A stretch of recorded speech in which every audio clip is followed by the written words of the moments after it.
indivisible, with liberty and justice for all.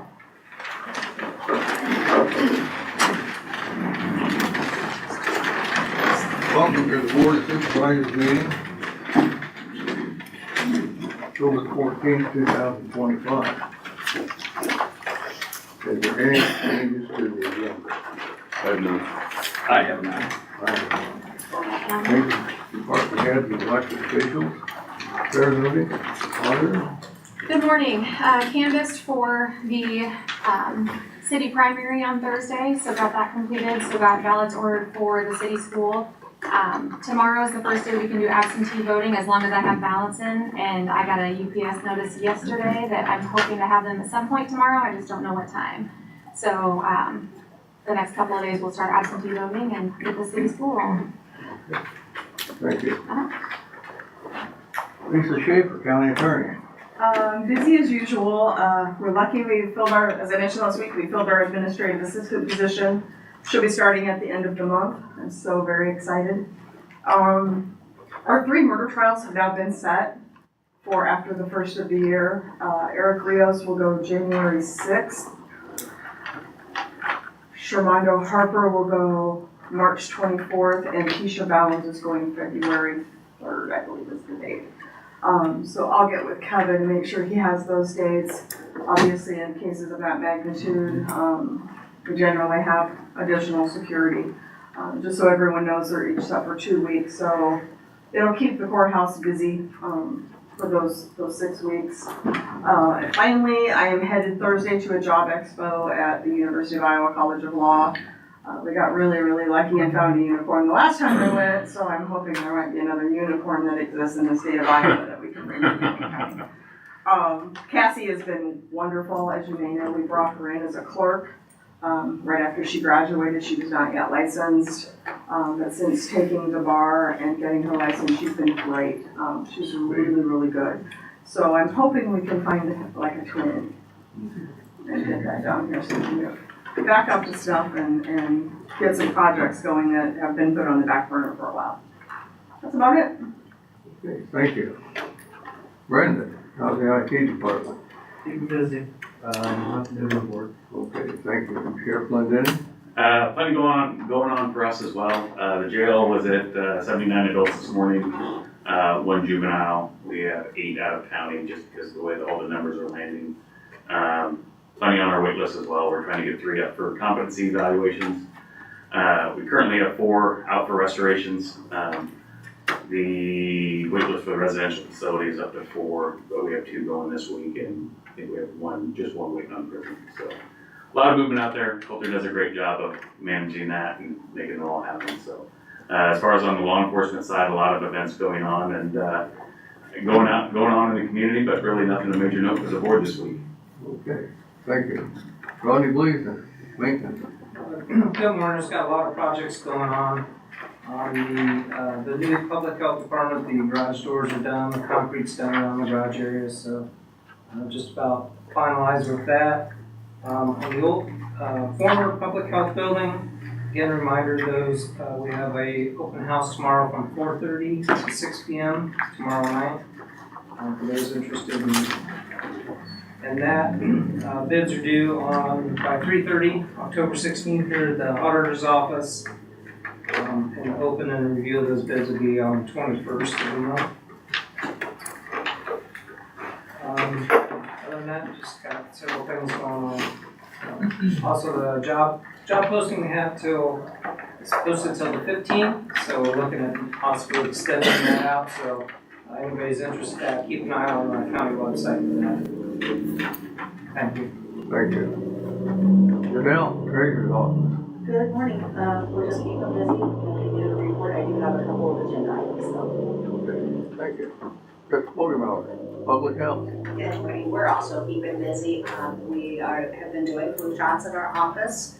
And we're going to do some additional flu clinics on October 17th and October 23rd from 10 to 2. So people are welcome on those days as well to come and get their flu shots. We're also giving COVID shots, so we have a few of those We also have regular immunization clinics every Tuesday from 8:30 to 4, and people can schedule an appointment, but we do welcome walk-ins as well, so anyone that's interested, just get hold of our office. Okay, thank you. Get back here. Shannon, emergency management. Good morning. I just like everyone else, I'm keeping busy. I, knock on wood, the weather has been beautiful, so I've been able to catch up on a few things that I've put on the back burner. But nothing overly exciting for you all this morning. Okay, thank you. Angie, Health Safety Department. Good morning, same, keeping busy. Went to a meeting last week with the state safety directors at the League of Cities. Had some really good discussions, some big concerns that have come up or have been growing. One of them being ion batteries and the usage, storage, things like that. So next month we're gonna do some training on that and kind of start looking at things a little closer on how they're being used, where they're being held. And kind of move forward with that. But it was a great meeting, so you'll see some things coming forward. Okay, thank you. Oh, Natalie, how's the recorder's office? Good morning. Everything's going well in the recorder's office. Nothing new to share at this time. Okay, thank you. Jared, regional planning? Very busy with land use lately. You can see a couple of items on the agenda today. We had a zoning commission meeting last week. One of those subdivisions was discussed there, and we'll have another one from that in the coming weeks. And then apart from that, we've had just a lot of other activity with people inquiring about permits and sometimes moving forward with those, but nothing to report on what I have there in the work session. Okay, thank you. Chris Lee, Conservation. Good morning. Last weekend we had our big Halloween event, which has now eclipsed everything else and is the biggest event of the year. We had over 500 people come through the park, beautiful weather. Just a really cool event, seeing that many people walking around in all their costumes and stuff, so that was fun. Field trips are going on pretty regular at Starscape, so just know if you come over there during the daytime, there's likely to be a bunch of school kids running around. Usually Tuesdays through Thursdays, we generally don't have them on Mondays or Fridays, sometimes on Fridays though. And then just encourage folks to get out. The fall colors are actually getting to be pretty great. Despite as dry as it was, I didn't think we'd have too much color, but I was just out on Geode over the weekend, and the colors really were pretty stunning. Starscape's looking good, so now and over the next couple of weeks, it's going to be some really great time to get out there and see what's going to be some pretty good color. Who knows if this will be one of those years where it lasts for a while, or if we get that one cold night and all the leaves drop the next day. So get out there and enjoy it while you can. Okay, thank you. Brian Carter, Secondary Road. Good morning. Plenty of things going on. We are doing some concrete patching on Tama. We're gonna move out of there. We'll come back and do the other side of it sometime in the next week or two. Ditching, as long as the weather let us, and there's no sign of that stopping at the moment. We're gonna start doing some shouldering. We're gonna start an ethanol plant, so mostly just semis there. Those are pretty wide shoulders, so we actually use our semis to put the rock down since we have enough room to do it. And working with Rodney and Kevin on parking lot stuff. We're over there. And plenty of other stuff going on, but that's the brief summary. Okay, thank you. Missed anybody? Moving on to correspondence. Either one, you got any correspondence? I've got a couple. The first was actually a phone call to the county attorney's office, and regarding the sale of the old public health building. And it's a summary. An interested party called to inquire whether a letter of credit was specifically required with the bid, or if a letter of prior approval would suffice. I informed the caller I did not realize there was a difference, but ultimately it's up to the supervisors to make a determination. I'm not familiar with letter of prior approval. Trent said he thought maybe it was a certified letter of credit, which is, I think they used to be called back-to-back letters of credit. If you're doing international business, the purchaser gives the seller, the purchaser's bank gives the seller the letter of credit. But since they're in another country, the banks have to make an agreement. So his own letter, his own bank, gives him a letter of credit, both, which doesn't apply here. So, just so it's public, it's just a regular letter of credit. That's what it says in the, request for proposal. So take care of that. And then, I had another one. Sent to the board, it said, good, crap. Yeah, gosh. Good morning, I would like to submit this as official correspondence to the Board of Supervisors. At the last work session, Supervisor Broker challenged the validity of the Osceola County turbine failure data. He chose to ignore this data when determining appropriate safe setback distances. I was able to locate the individual who captured and analyzed this data. Attached is the PDF file I received from the individual explaining when and how this data was obtained and analyzed. Again, as stated in the work session, this information clearly shows that 1,800 feet or 3 times from a residence and 1.1 times from a property line is not safe. This information cannot be ignored. Rose Fisher. Well, let me start by thanking you for the information, Rose. I didn't ignore the data. You might remember that I was talking about looking for additional information on that incident online, and I even used AI to search for information. I did say that I don't put as much credence on one data point from a Facebook post. I read the PDF file you sent and it was interesting, but that does not change the fact that it's a single data point. We've received a ton of information over the last few months from both advocates and opponents of wind turbines, and I have seen no pattern of any similar occurrences. That's all I have for correspondence. You have any correspondence, Shane? I was gonna read the one from Rose, but Tom just covered it. Okay. Well, I've got one here. It's, the subject is partnership and ensuring safe and productive public meetings.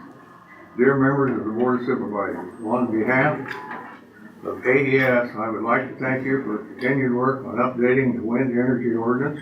We appreciate the thorough consideration you have given and efforts to gather public input. It takes time and effort to navigate such a new, complex, and high interest topic. AES shares in a positive value community participation brings.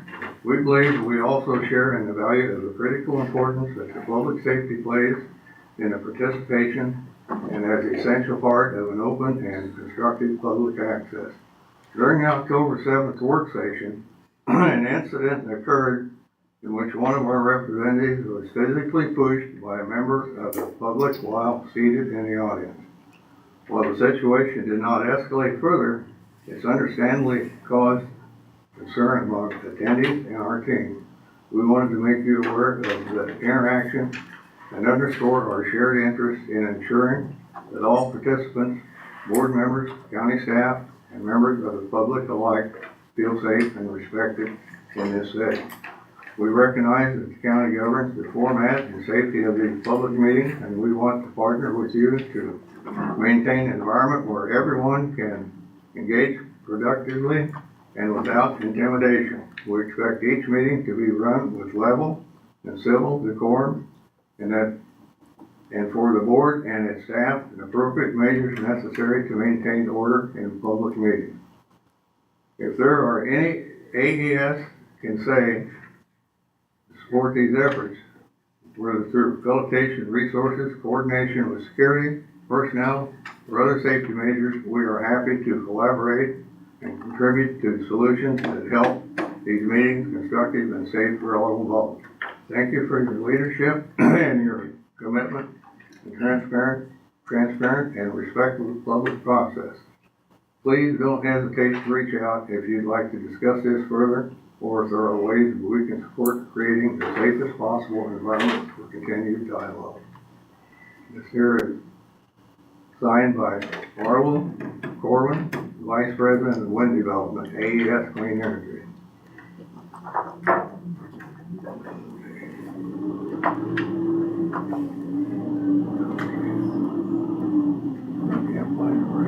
There we go.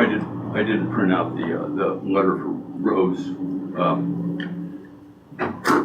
We will print that out after the, meeting and get it stamped so that it's in the record.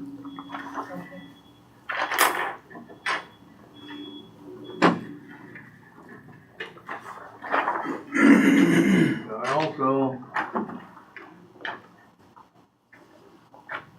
have another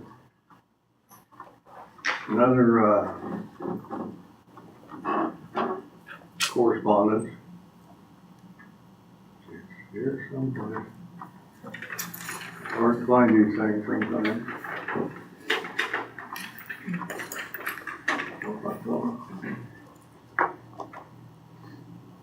Sorry about that, folks. Take your time, Jimmy.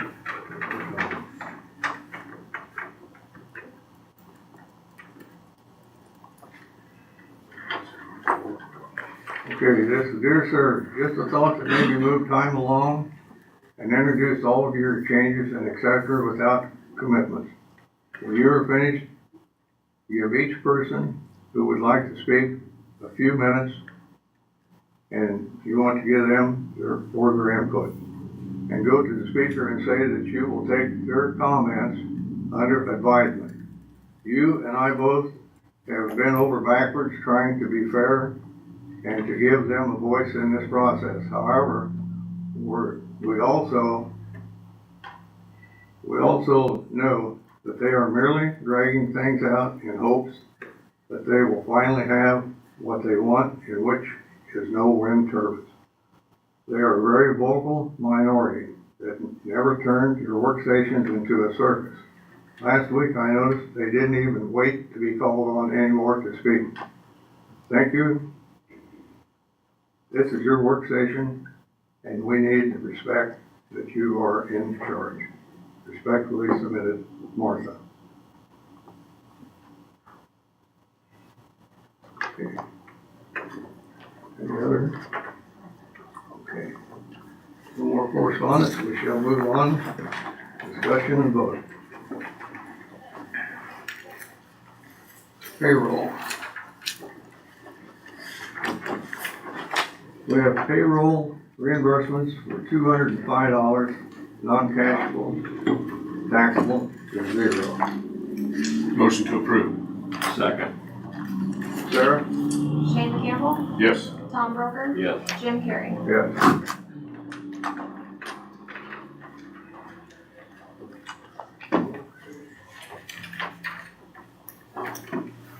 Treasurer's list of depository of funds.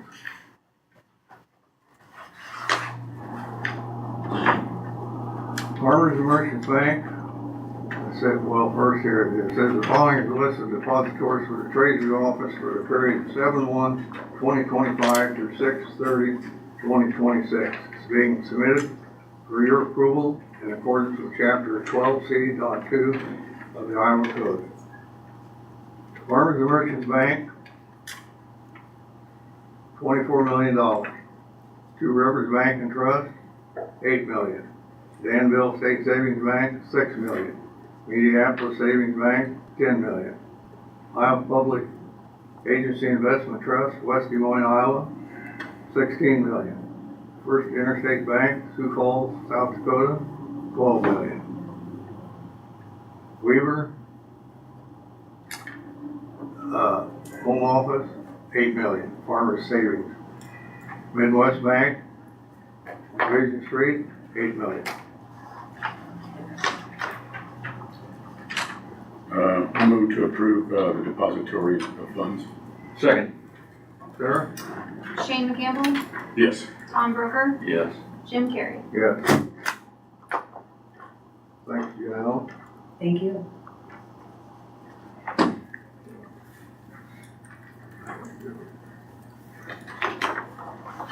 We have a resolution for the 2025-52 final plat for a New Start subdivision. This is a minor subdivision, one lot on Plank Road. just northwest of Burlington. And so the owner of this property currently owns a little over 30 acres, and the plan is to, this subdivision lot splits off 5 acres that include their house and frontage along Plank Road, and then the rest is intended to be sold to a neighboring property owner. And so an easement has been provided through this property. Basically at the western half, it follows along the north side, and along which the line was drawn to follow an existing driveway entrance to that wooded ground back there. So an easement so there is access guaranteed there for both property owners going forward. No other changes proposed at this time. I did not receive any significant comments during the review process. It is within Burlington 2-mile review area, so that's why it was a little bit of a delay being at the board here, because to meet their schedule, they ended up having it on the meeting for last week. But at the time it was approved by the council, so I have no additional comments there and recommend approval. Motion to approve. Second. Sarah? Tom Broker, Yes. Shane McCampbell. Yep. Jim Carrey. Yes.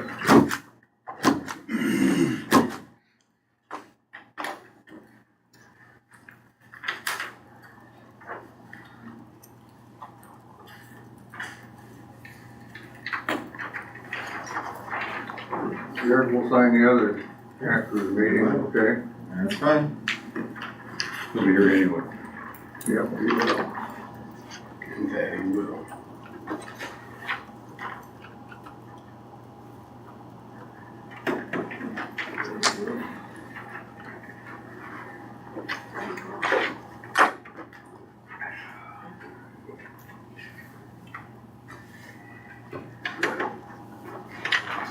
Now we have resolution 2025-53, final plat of Cedar Ridge Estate.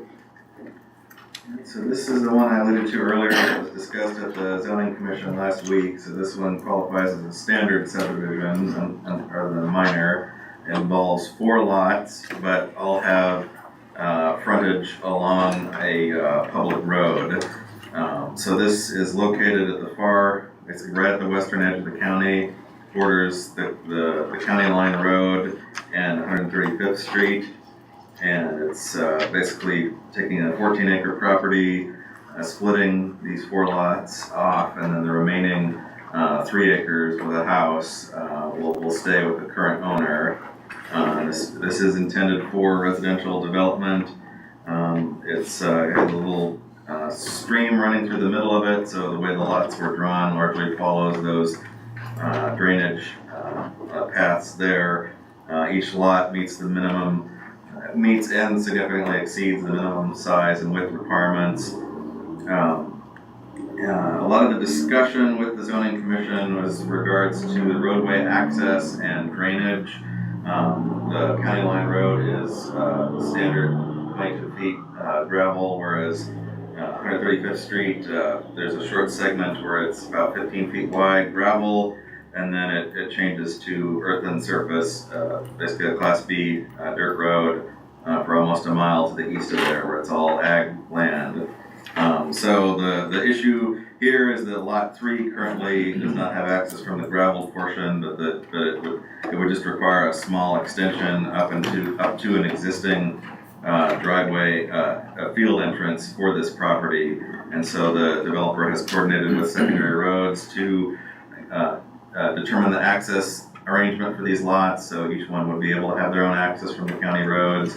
And Lot 3 specifically would need to have access from that southwest corner where that existing entrance is, so that the developer could work with the county to have that gravel part extended, but then the portion east of there where there's the stream crossing would have to remain a Class B road.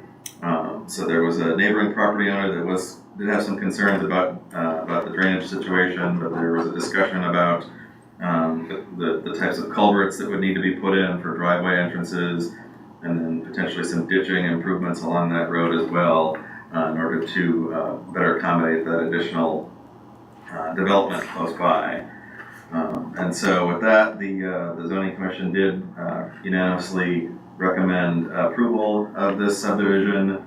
And it includes a couple of conditions that specifically we had suggested based on feedback from secondary roads. Basically, so that it's on the record how that arrangement for access would be going forward. And it specifically says that the lot, the lot 3 would need to have access from that entrance on the east side, or the west side of the lot there. So, and then I also included a condition for the wastewater treatment system, just because it involves residential development, just acknowledging that they would need to have septic systems installed prior to occupying homes on there. So that, as the commission recommended, that the lot be approved. Any questions? Nope, you covered it in email. Motion to approve. Second. Sarah? Tom Broker, Yes. Shane Campbell, Yeah. Jim Carrey. Yeah.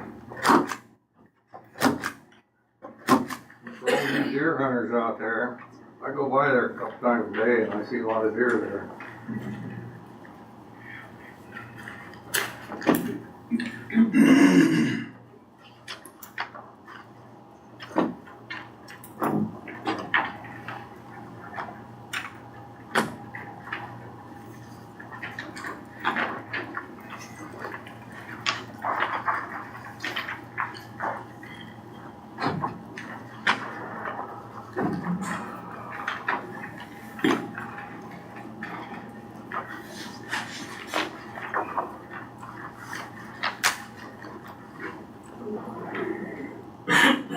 Moving on, we have personnel action.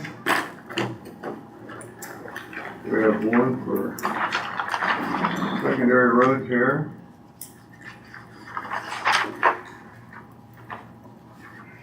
Dylan Duke, new hire, effective 10/22/25, new rate $24.71 an hour. Motion to approve. Second. Sarah? Shane Campbell, Yep, glad we found him. Tom Broker, Yes. Jim Carrey. Yes. Yeah, we're looking forward to getting Dylan in, getting him going. He'll be a new motor grader operator. He will work out of the Danville shed.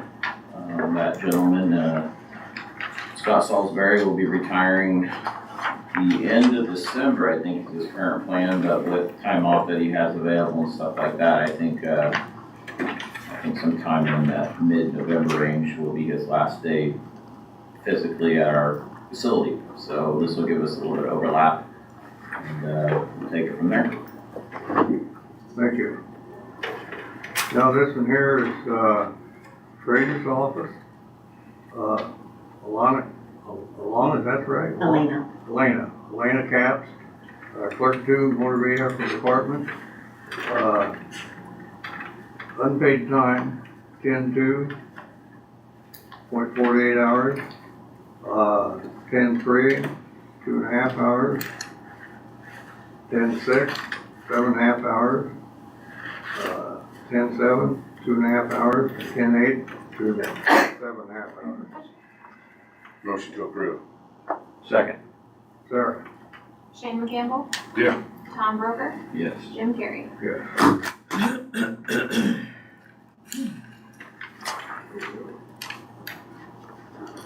We have one from the local health. And, Emily Ait, okay, public health nurse, 6 hours unpaid, 10/2, 8 hours unpaid on 10/3.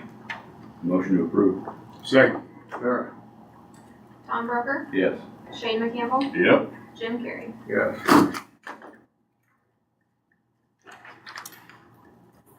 Okay, now we have Correctional Center, we have 5 of them here. We want 5 of these at once if you don't mind.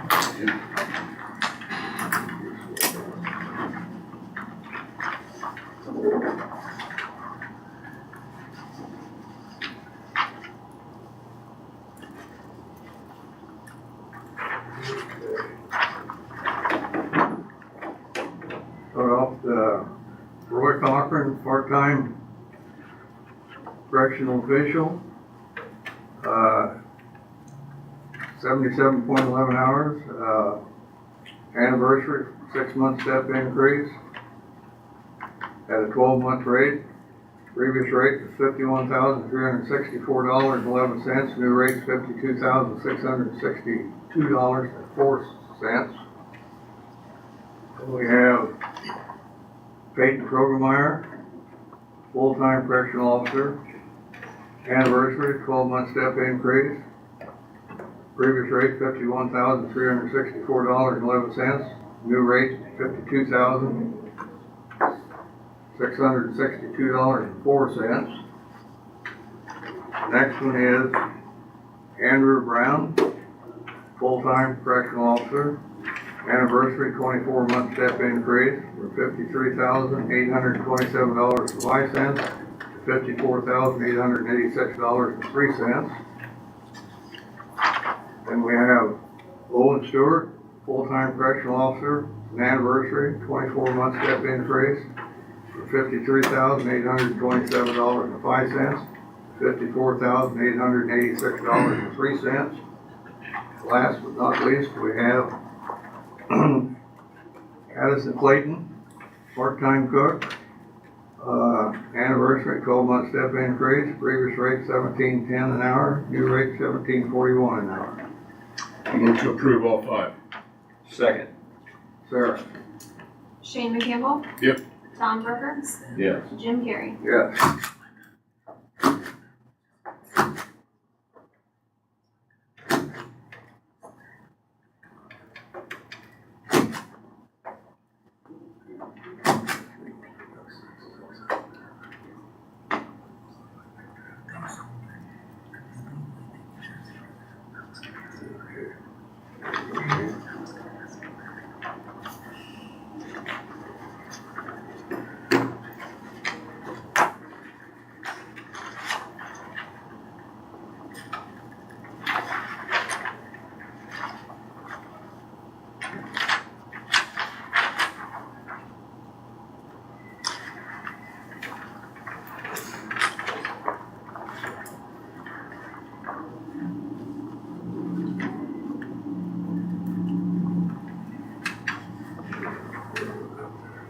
Okay, now we have one for conservation.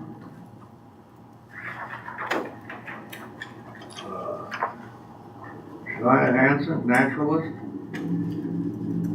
Anniversary, 6-month step increase from $42,415.03 to $43,662.53. Motion to approve. Second. Sarah? Tom Berger. Yes. Shane McCampbell. Yep. Jim Carrey. Yes.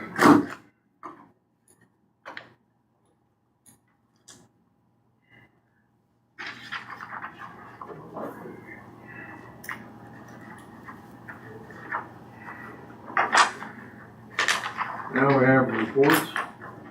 Clerk's report for fees collected, September 2025, duty buyer trust report, quarter 4/1/25 through 6/30/25, and the NIHART GASB 75 valuation report, year ending 6/30/2025. These will be on file in the auditor's office for review at your own discretion.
We have the minutes for the regular meeting on October the, I think we gotta change that back to received too.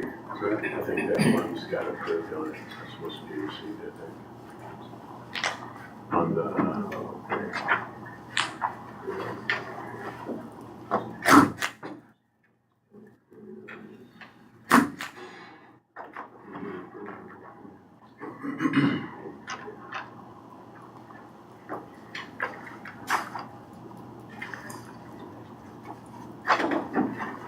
thank you, sir. the minutes for October the 7th, 2025. Motion to approve. I'll second. We got a motion, second, Sarah? Tom Broker, Yes. Shane Campbell, Yes. Jim Carrey. Yes.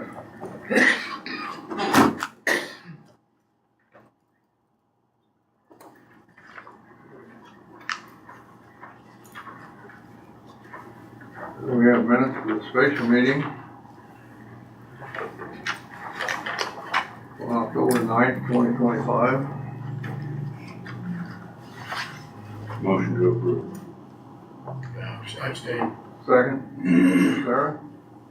Tom Broker, Yes. Jim Carrey, Yes. Shane Campbell.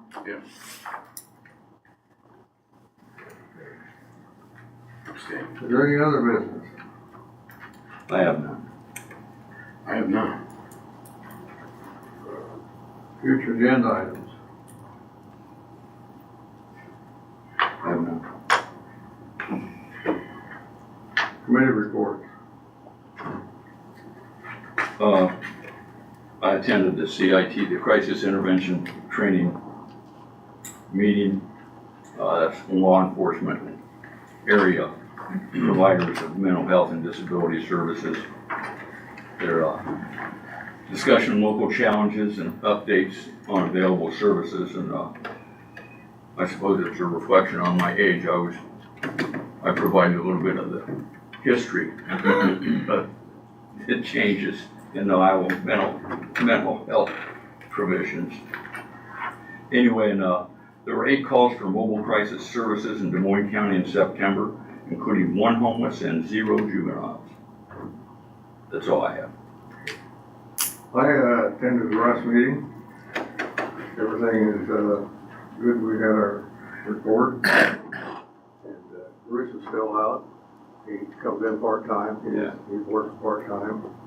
And outside of that, everything's going just normal. That's all I had. Okay. I had conservation. Sorry. That's quite all right, James. I had conservation board meeting, and as Chris said earlier, the Halloween event went off very well, but they had some conversations, some last minute conversations just regarding the effects of the wind ordinance, so we had some discussion on that.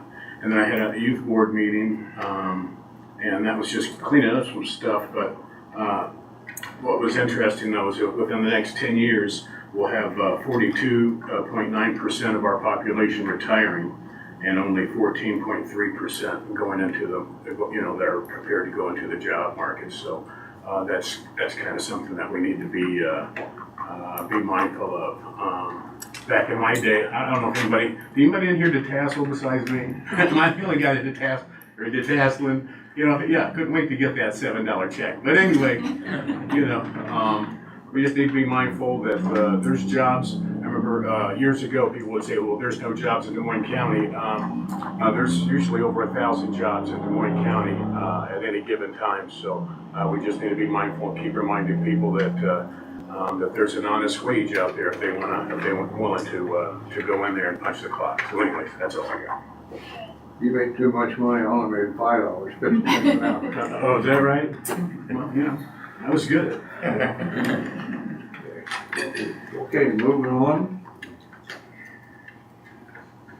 Public input, anybody from the public want to call in, they can call 319-753-8203 extension 4 or email board@dmcounty.com. We'll give you 2 minutes to do that. Meanwhile, anybody in the audience have anything to say? Yes. And I'm Tracy Lamb from I'm the city editor of the Hawkeye newspaper. I have a request for the correspondence from Arlo Corwin. I'd like a copy of that. I have it in writing. I can't seem to get it to send right now, so I don't know if there's something hovering over the courthouse that won't allow it, but I will submit it in writing as well, but I would like a copy of that. My first question is, have you reviewed the tape and have you seen, I mean, you taped this, so there Yes. should be evidence. Have you reviewed it? Yes. Did it happen? Yes. Has that person filed charges? Have you reviewed the tape? So I've seen the video. The letter that the board received said that I was CC'd on it, but I did not receive that letter. I was forwarded the letter, or I was forwarded the notice of that in the video, so I took a look at it. That's why I reviewed it, yes. Have any charges been filed with your office then? Yeah. Okay, alright. So my next question to you guys is there's been an alleged assault during an open meeting of your board. Is there gonna be It any was not change during in? an open meeting, it was during intermission. Okay, so it was, We was. but you were recessed. Excuse me? So was it in between your It was, published agenda and the work session? it was, when we got through with the meeting, then we took a break, and it happened during the break before we came back for the work session. Okay, so aren't you still in open, when you don't actually close your meeting and then go into work session, is that correct? Our meeting was closed. Our regular meeting was closed. Okay, It adjourns at the end of the Adjourned. agenda. okay, And we was adjourned, and we went for a break, across the hall, wherever, and it but this happened is before still we on came back. county property also. Excuse me? It's still on county property also. Okay, alright, okay. Other questions, if I can get a copy of that, I'd appreciate it. I'll see what happens when I leave this room, if my email goes through, but it's addressed to Sarah and all three members of you, so. Yep. Alright, thanks. We will make sure, matter of fact, during our break, we'll go get you a copy of it. Great, perfect, thank you. Thank you. Anybody else have anything to say? With an eye, we're out of here. Alright. Aye. We're gonna take about a 10-minute break, and then we'll be back at the work station. And with,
IAAP Fire Department. Okay, We so, IAAP when I was a kid. yeah, it's triple now. We say one more. Yeah, so actually I'm here representing the Des Moines County EMS Association. So we're a nonprofit, and what it is, it's comprised of all the EMS entities in Des Moines County that get together every other month, and then we have a meeting, talk about policy changes or things like that. So we were approached by Dr. Owens, who is our medical director on the EMS side. Dr. Owens is overseeing the EMS operations in Des Moines County for each entity right now. And what that entails is that there's a whole list, but basically he makes sure that everybody is following the protocols that are called out by the state or by him personally. And then he actually establishes those protocols. So his license is basically on the line for each EMS provider in Des Moines County. So up to this point, Des Moines County has not had somebody that was officially the EMS director.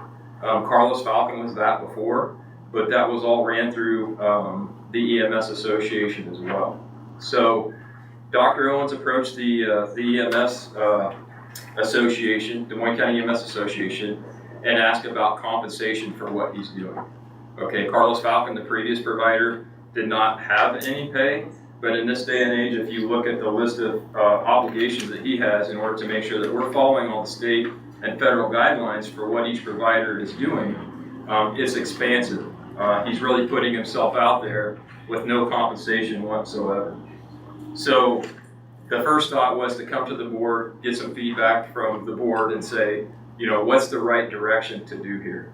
I'm also part of the Region 5 EMS Association, which encompasses 15 counties in the southeast Iowa corridor.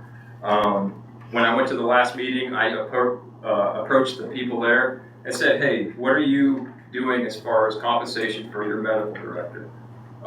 There was 2 counties that responded to me. One of them was Washington County, one of them was Cedar County, and each one of those are paying between $10,000 and $12,000, and those funds actually come through the county. Okay, they don't come from each entity like IAP or Burlington Fire or Mediapolis Ambulance. So that's where I was like, okay, so maybe coming to the board is the right first approach to see what we should do with this situation. So that's where we're at. And I look at it no different than a position of like a medical examiner. The medical examiner, I'm assuming he gets paid by the board. It's a similar position to that. But if we don't have a medical director for EMS in Des Moines County, we cannot operate if we're following state guidelines. He has to be in place. What does Burlington use for an EMS? Where they got the bulk of the people of the... So they're using Dr. Owens as well. Everybody in Des Moines County is using him for their medical director.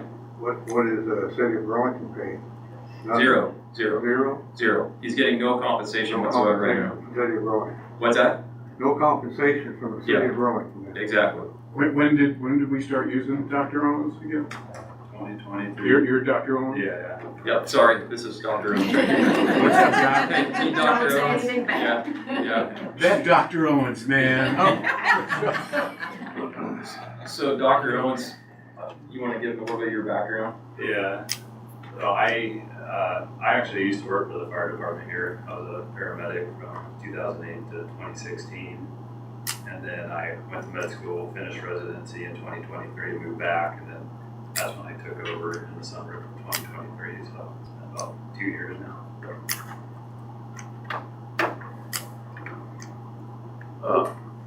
Okay. Go ahead. As Shane usually describes me, I'm the cheapest bastard up here.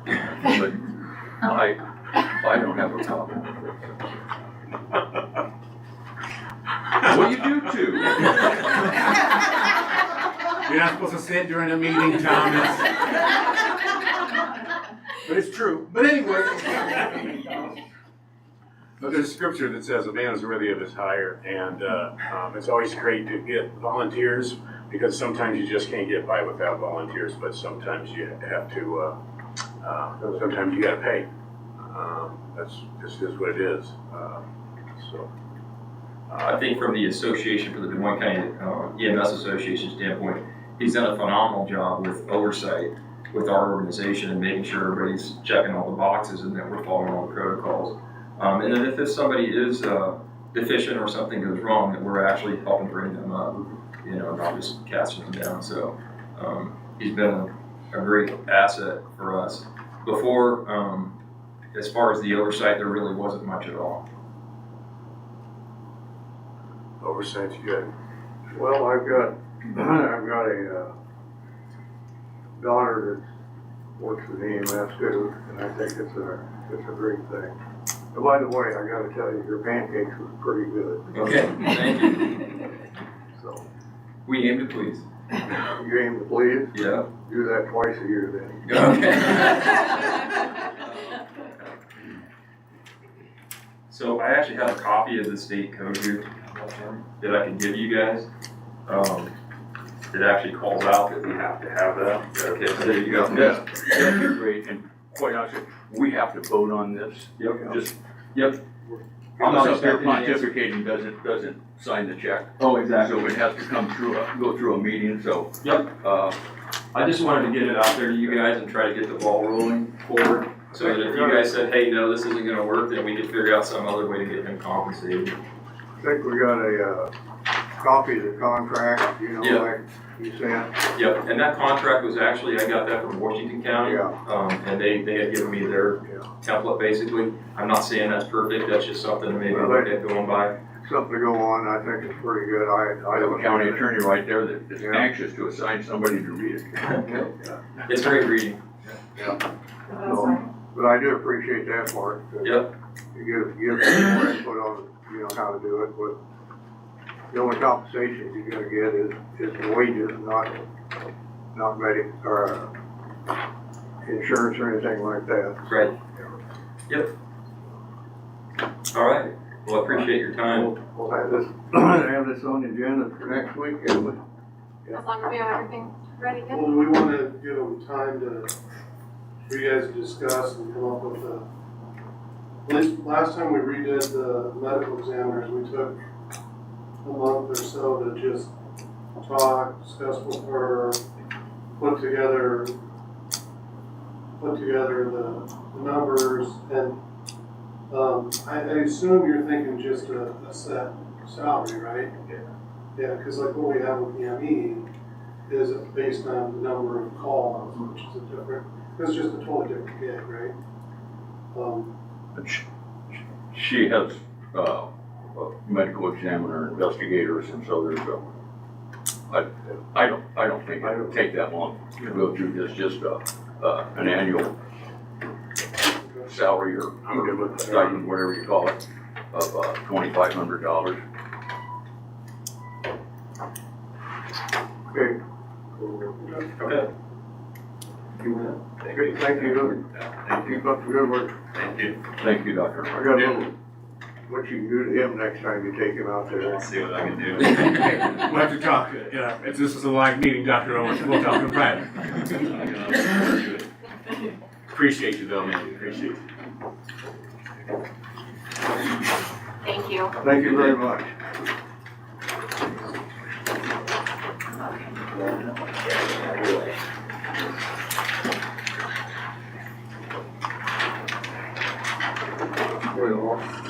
We're off. Should we start again?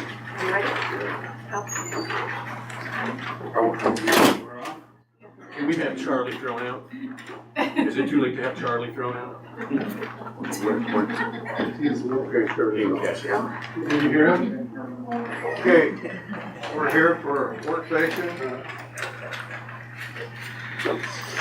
with regional planning to go through our wind ordinance, and there will be no questions or answers during this meeting. We'll give you, after we go through this, we'll give you a couple minutes for each individual that has something to say afterwards. But we want to. Actually, the only time we have to is during public hearing. This is not a public hearing. There will be public hearings when the ordinance is available to review. We can give everybody 2 minutes. That time I don't think we need to now. We need to, Call the attorney. we need to get through this. And, the only way we can get through it is to move on. So we're gonna turn this over to Jared and Zach. Alright. I think today we're gonna talk about the siting permit review process. So page 21. Just as a reminder, things that are in yellow were not in the original Des Moines County ordinance, but were added in the update we did for Lee County. So that's new content that was included in that update, things shown in red text were not in the original ordinances, Des Moines County, or I guess the current adopted ordinances, Des Moines County. But then added or modified earlier this year based on feedback and discussion during work sessions, and then anything in green highlight and red text has been added or modified since the update in July. And I'll probably turn this over to Jared here in a second for just some context. Once I get back to my spot. Can you talk a little louder, Zach? Yeah. Sure. Just a little context. So there's 2 articles here. There's a preliminary review, and then I think we just called it final review. So I think before it was kind of separated into almost like 2 permits, a conditional permit and a final permit. So based on some discussion we had with Trent, we tried to restructure it so that there's still kind of 2 steps to make it more clear that it's really just 1 permit process, that there's a preliminary where we get the information ahead of time, have a chance to review, provide feedback, and then there's a public hearing as well to allow public feedback, public comment on any application we might get, whether it's wind, solar, or battery storage, so that we can give that direction and guidance, get the public feedback, and then give that information to whoever the applicant is so that they can adopt or not adopt, amend or adjust or make changes in the final permit application. So there's the 2 articles that outline the preliminary review process and final review process. But other than that, just giving that context, unless Gary's got something else to add, I'm just gonna turn it over to him and let him start going through.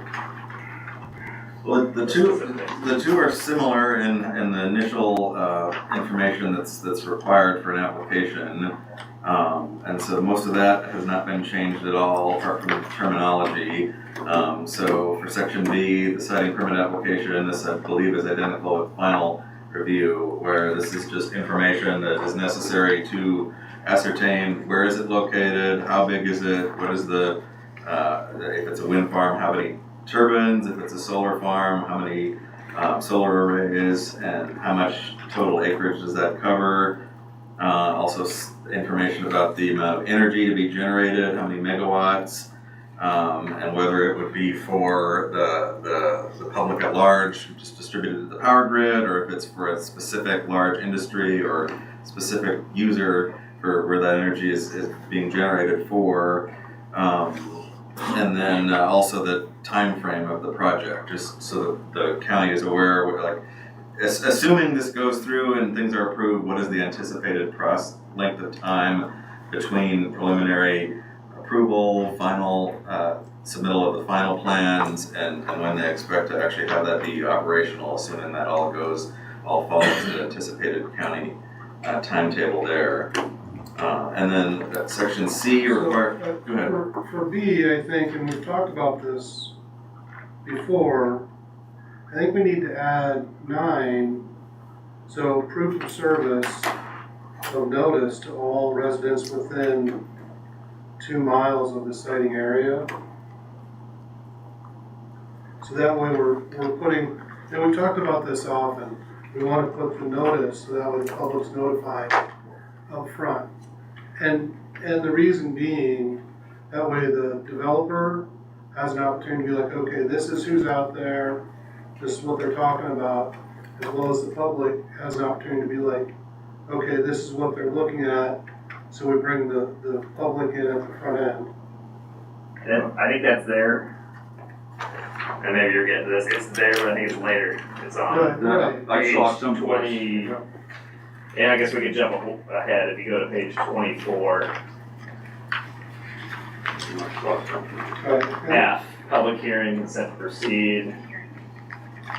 The 90 days of the submission of a complete citing permit application, all required documentation. I'm gonna skip over some of that. That says notification for a hearing shall be provided to the owners and occupants of all properties within 1 mile of each wind turbine, solar array, or CBS, and shall be published in a newspaper, general circulation. So I think that's there. Right, but I think we want to move it to the front, so that way, because otherwise we're gonna end up doing this process twice.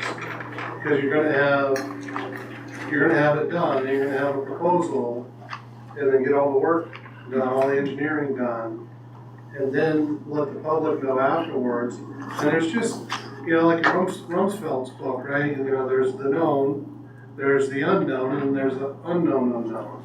I mean, by letting the public come in early on, if there's an eagle nest on Mr. Smith's property, or Again, this is still at the preliminary stage, so this is all, whether it's listed earlier in the chapter, it's all, once a completed application is submitted, then they're gonna have to submit the notice to those property owners, and then there'll be a hearing on it. So basically, we at the county level will have an application form. They'll submit all the attachments, and we'll check boxes to make sure that they submit each particular item. And then once we can confirm that a complete application has been submitted, then that's when it proceeds to the public hearing. And then, again, this is the preliminary stage, so if there is anything else that's brought up that could potentially be relevant that was not acknowledged in the initial plans that were submitted, then there's an opportunity there for the submittal, the application can be approved with conditions where once the final is submitted, then those things need to be addressed, because that's part of the reason we have this two-step process, is that this initial preliminary review, the public input would allow that additional information to be presented before the developer is 100% finalized on the design plans. So I don't see where it is in this chapter. I don't think makes a difference, because it's all part of the same general timeline of. So you've got 90 days following the submission of the siting permit to hold a public hearing.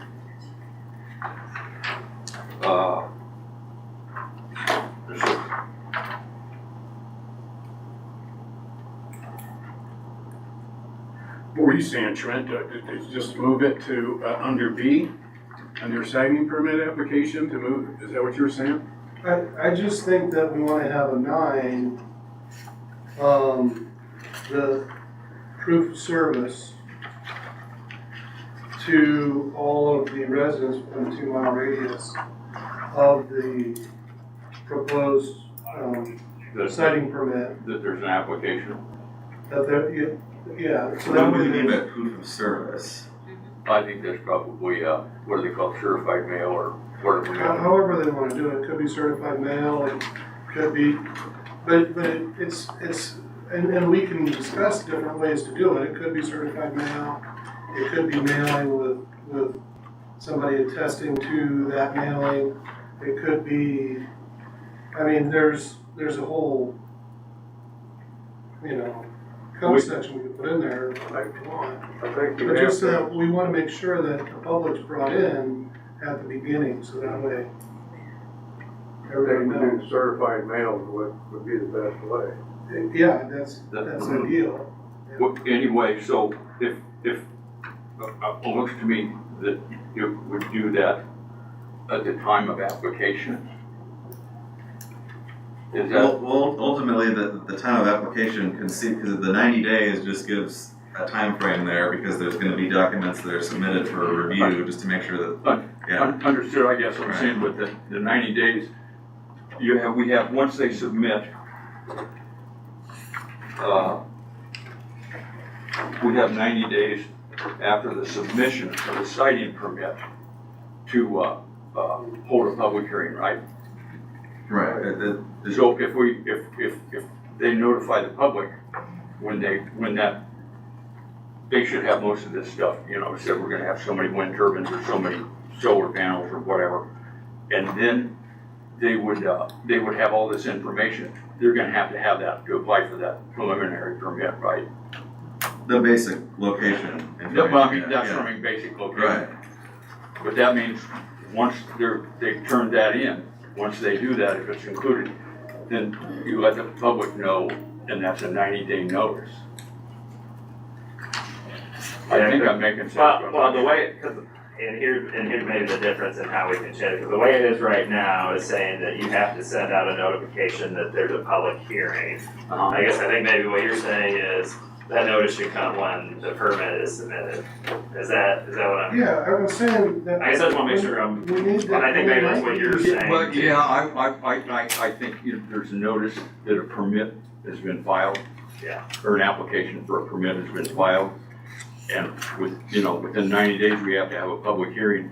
But if we're gonna have a public hearing, you have to notify somebody, what, 2 weeks or there's 10 to 14 days. 10 to 14 days. So notices for a public hearing will go out later. Yeah. But that gives everybody the 90-day notice. And then, because you'll have to send out, the Code of Iowa requires you to send out notices of public hearing. Yep.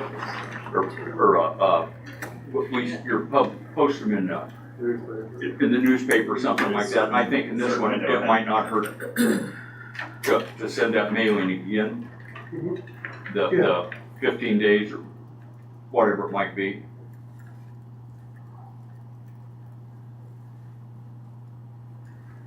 So that it would basically say that there will be a public hearing forthcoming, but the announcement will be made later. Well, you can put that in the 90 days. It said, okay, there's been an application filed for a siting permit or preliminary, whatever they always got.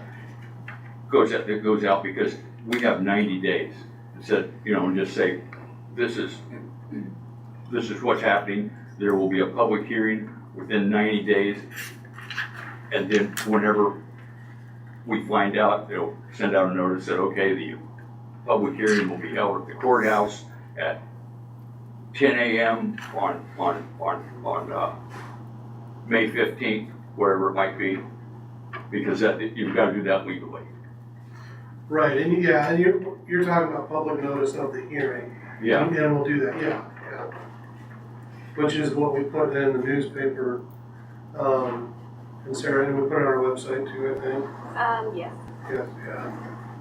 So the way that it's in here now, is we would require, I guess I need to read it again, require them to send a notice to everybody within 1 mile of the public hearing.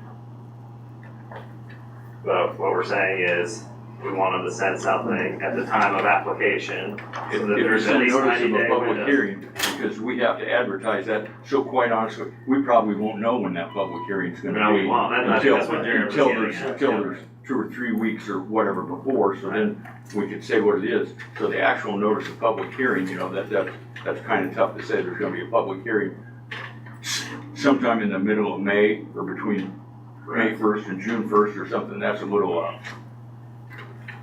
Yes. Okay. So I know you're not taking comments or questions, but I have maybe a clarification about the differences between if you're open to it, but I don't have to say anything. well, if you've got, you're familiar with public hearing code. Right, so, and that's my comment, when you've got a notice of public hearing, Sarah, that you guys, that's paid. And that's set on a specific date. And it is a legal requirement, which you will obviously have to do. But when you're talking about publicizing something without a date, that would be something like, as the editor, I would publish that at my discretion as space was available. So if you're looking for something that is going to have to be publicized when it comes to this, it would fall under the legal legal. Yeah. An actual legal. Right. Do what you want and how you notify people, but when there's a difference between making it available and making sure that it's published. I agree. Okay. Yes, and so, no, the first one, and I think you wait till you get the application, because just somebody's looking at it, you know, and said, well, we're gonna make an application for a preliminary, you know, they go look at it and said, you know, the more we look at this, it isn't gonna work, or, you know, this is gonna take longer than we thought. It's kinda, I like the idea of sending something out once the permit's received, the county receives No, I think I got that, so. applicant. I think we were specifically referring to mailings, not the newspaper. So the newspaper, Well, no, newspaper posting is for the that's the community as a legal whole. requirement. Yeah, That's the legal Yes. requirement, but I think it wouldn't hurt to have a mailing both ways. Yeah, so the intent is just so people living directly around there will be aware of it Everybody- in advance. Everybody gets, Okay, and so that they could do that when the application is actually received.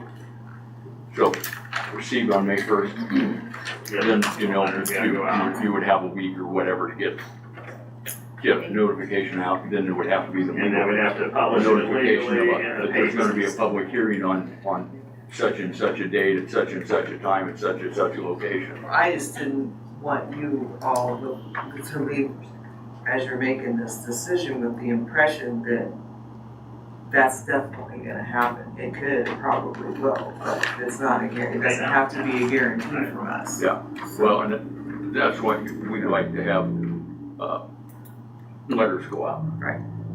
So my understanding though that you'd want a letter when the permit application comes in, and then when we have the public hearing, it goes through the typical channels where you have Once- to publish it, but you would also want a Would letter also, at that time too. also send out a letter to the same list. Okay.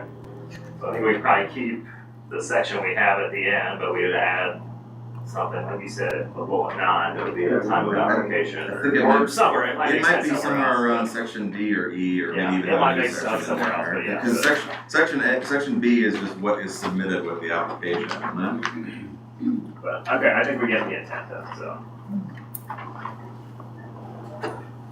Alright, so section C, the B is the application form itself. Section C involves documentation that would need to be submitted along with an application. Now the difference between preliminary and final review is it's acknowledged that some of the more detailed plans and studies may not be entirely finalized yet, but if that is the case, then they would either need to provide a draft copy or documentation of the process, where they are in the process of developing those, because those would be needed by the time of the final review process, it would be initiated. So having a site plan with all the locations of all the infrastructure proposed, lines that show the setbacks from surrounding properties in order to ensure compliance with the minimum ordinance standards. And then those have been adjusted to reflect the setbacks in each case as they currently exist in the ordinance. And then other elements of infrastructure, utility lines, driveway entrances, bridges and culverts. So part of that is also looking at the impact on secondary roads, the public road infrastructure as well, and any floodplains if present in that area. And then number 2 is the report from a structural engineer that contains information about the facility. Just describes its functions, so that it's clear what exactly is being proposed here and what the design and components of that system would be, and then also the amount of energy generated. There's some other documents here confirming that the developer has obtained legal permission from participating property owners, so documentation regarding the leases that were signed for that. And then any terms and conditions that would apply to participating property owners that they've agreed to as part of that process. If any signed waivers for setback requirements have been obtained, that's more likely that would be at the final stage, but if those had already been obtained early on, those could be provided as well. And then number 6 on page 23, this one we had modified, mainly because this is the documentation that the developer has initiated the process of obtaining a interconnection agreement for distributing the energy, because the feedback we've gotten from a developer is that typically is not finalized until they're at the point that they submit their final design plan. So that just instead of that, we just need documentation that they are in the process of pursuing that. And then also any permits that would be necessary from other agencies that would pertain to this project. And then number 9 is, these are the more detailed plans, which most likely would not be ready until the final stage, but they're referenced here in case there has been any progress to develop a draft version of those. So that pertains to noise analysis, line of sight analysis for shadow flicker for a wind turbine, operations and maintenance plan, and then they have the separate articles about road use, wildlife, emergency response, and then decommissioning. So moving on to section D on 24, there's a reference to the fee structure. Just acknowledging that there's a process that would have to be done there to compensate the developer, compensate the county for the time spent reviewing applications and holding hearings, etc. I believe we had a specific amount previously, but that we determined that it would make more sense to have that adopted by separate resolutions, that if that were changed over time, that could be done without actually needing to amend the already adopted ordinance. So basically it just acknowledges that the developer has to pay appropriately for the application submittal based on the work that the county would do to review that. And then from here on out, the rest of this chapter is basically outlining the process of how the review process would go once an application and fee and all the required attachments have been submitted. Section E states how the administrator would need to review the application materials. Potentially the county could utilize a third-party consultant to review any of the technical documents. That may come into play more during the final review, but conceivably at this stage as well. That's why we have that 90-day requirement in there, because it could potentially take a little longer to review some of those more detailed plans.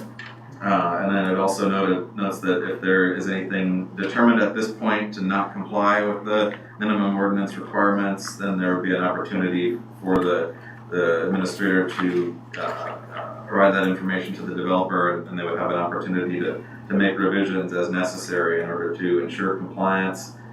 And I think we want to take out that last, just change their necessary, and then take out that in order to ensure compliance. You're on E2, yeah. What changes are necessary? What are you taking out? What are you taking out, Joe? Just take out that last, in order to ensure compliance. Or necessary. And then and you wouldn't tell them what they have to do to comply with it, but you would have to tell them. If they say why, you can say, well, figure it out yourself. I mean, you have to say, this setback's wrong, or you didn't turn in this, something like that. You would have to identify the whatever that permit's lacking, wouldn't you? So, yeah, kind of my thought process or rationale is there tends to be this kind of desire, if a developer doesn't get what they want, in the case law, they then go in and they try to use whatever ordinance and or statute is passed for that regulatory body and or for that decision-making body, and say, well, we complied with the minimums of this document, you can't deny us. Which isn't true, but that's what they try to use to beat people over the head. And I think just by taking out in order to ensure compliance, we're not even putting that emphasis in there. If you aren't gonna accept it, the permit, if it doesn't work, you have to tell them why. You can't just say, we decided not to. I mean, you're gonna have to point to something and say, you didn't do this right, or that isn't permitted under the ordinance, or this or that. You don't have to tell them how to fix it, but you have to tell them why you're gonna deny that permit. Yeah, well. It does say that the administrator shall notify the developer of any such issues, so that's. Yeah. So I think we could still take it out and not have that compliance language in there, but still give them a list of here's things you need to address. I agree, you don't wanna tell them how to fix it. But Right, and we say here are things that need to be addressed, they have to do it, and then not have the compliance language in there so that, if there was some kind of litigation. Say, hey, you said do this, we did this, and you're still saying no. Yeah, I'm just saying, don't tell them how to do it, but you know. but you should say, this is,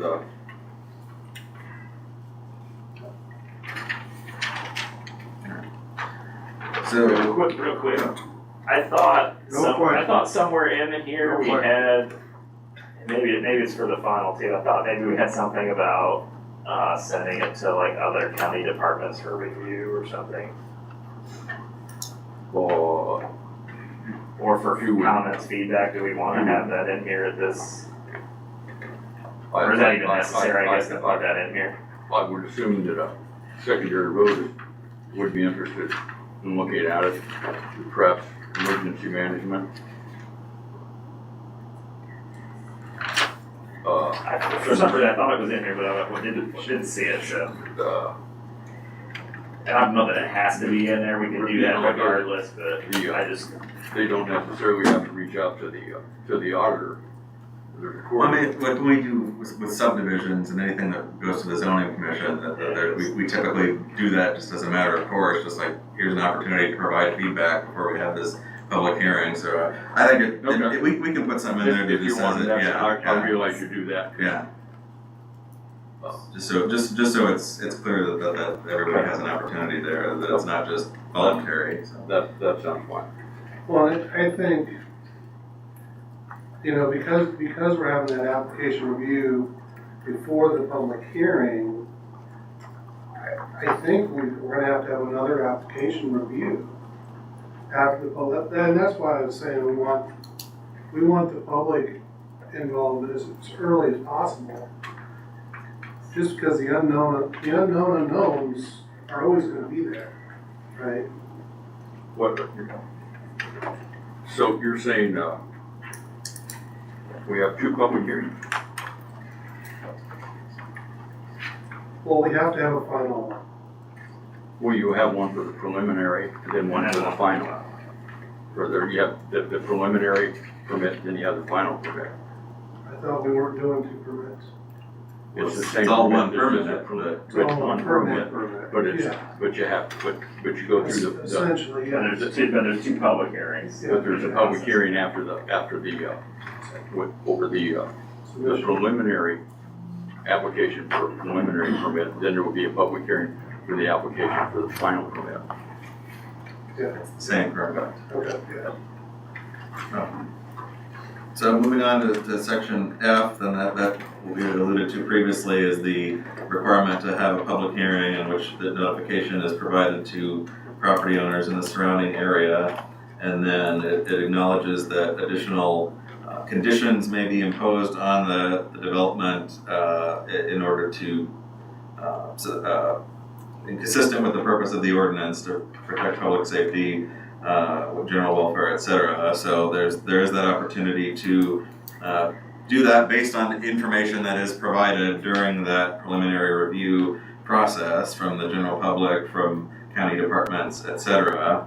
And then once that's done, then the county would grant consent to proceed for the final application, which basically is that's once that's put in place with any conditions that may apply, then the developer would need to both comply with the minimum standards of the ordinance and any conditions that were agreed to in advance of the final permit being approved.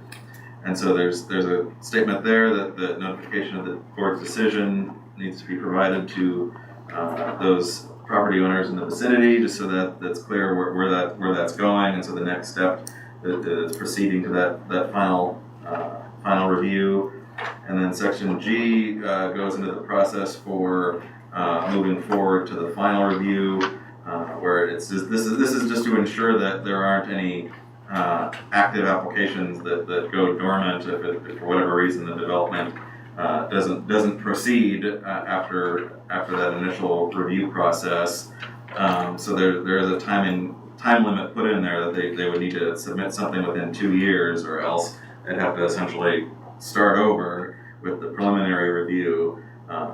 So then there's some conditions there that an extension may be made under certain circumstances, where the developer explains why it would be necessary to have an extension like that.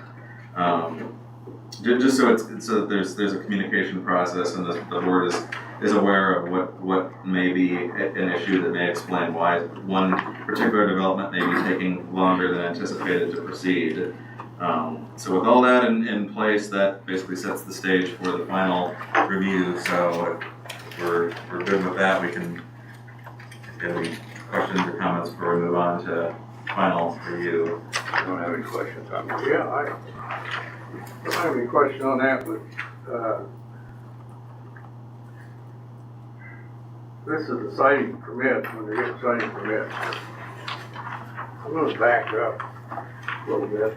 Last week, there was a gentleman in the crowd, I'd never seen there before, but he recommended, the company wants to put up 650-foot tower and more up to 750. Why can't we put that in there someplace that shall not exceed 650 foot? You can put that in there. Do you have a problem with that? I No, don't. I can live with that. Yeah, I don't.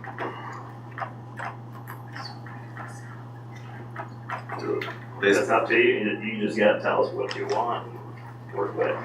Because there was what we were talking about last week, and I mean, it can still be in there regardless, but there's not to get in the whole setback discussion, but there was the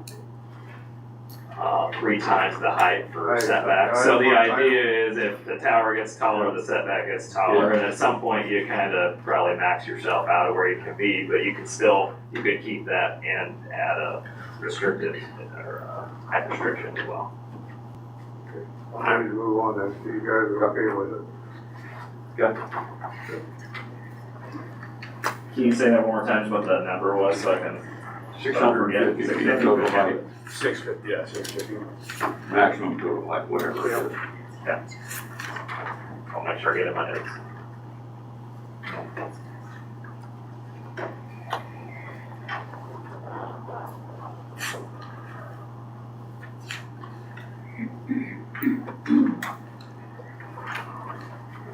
Alright. Page 26. Yep.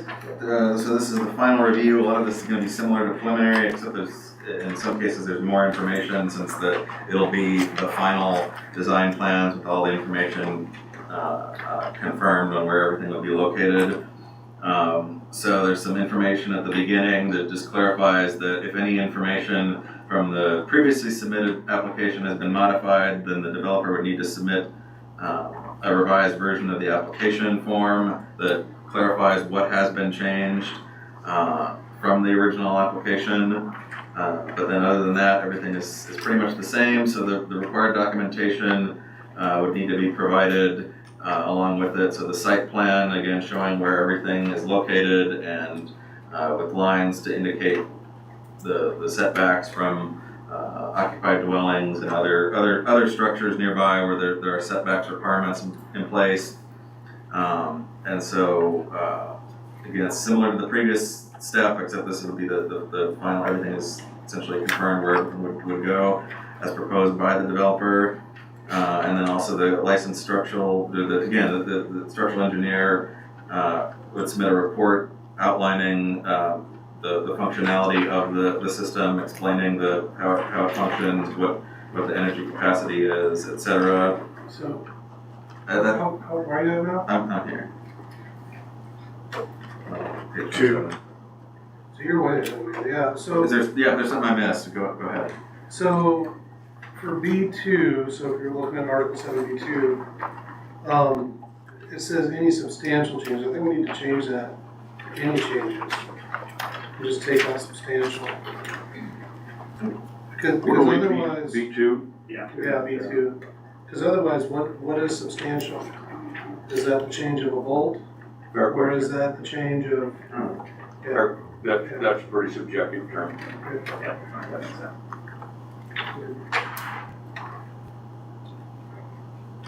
Anything else? I'm moving on to number 3, so anything else on that point? Okay, You're so, on C3. Or sorry.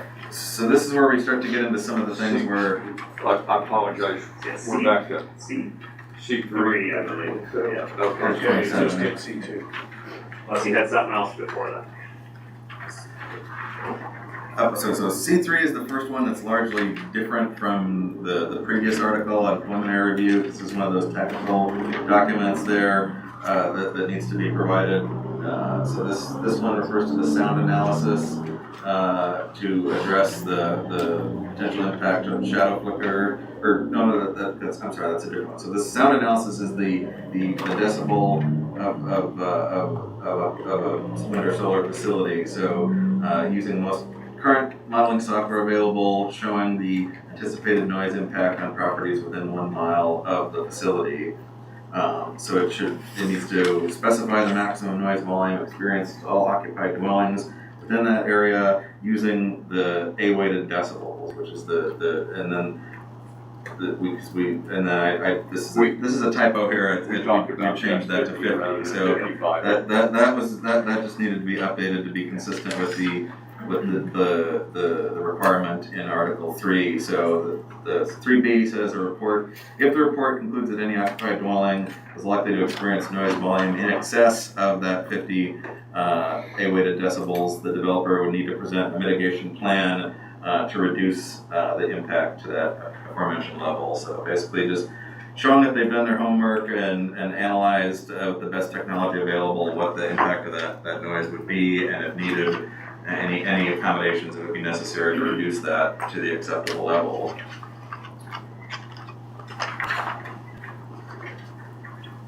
The next few are largely the same with the preliminary, except for number 6. It's the final interconnection agreement that confirms that the developer has the ability to have the energy connected to the grid, energy generated by the wind or solar facility.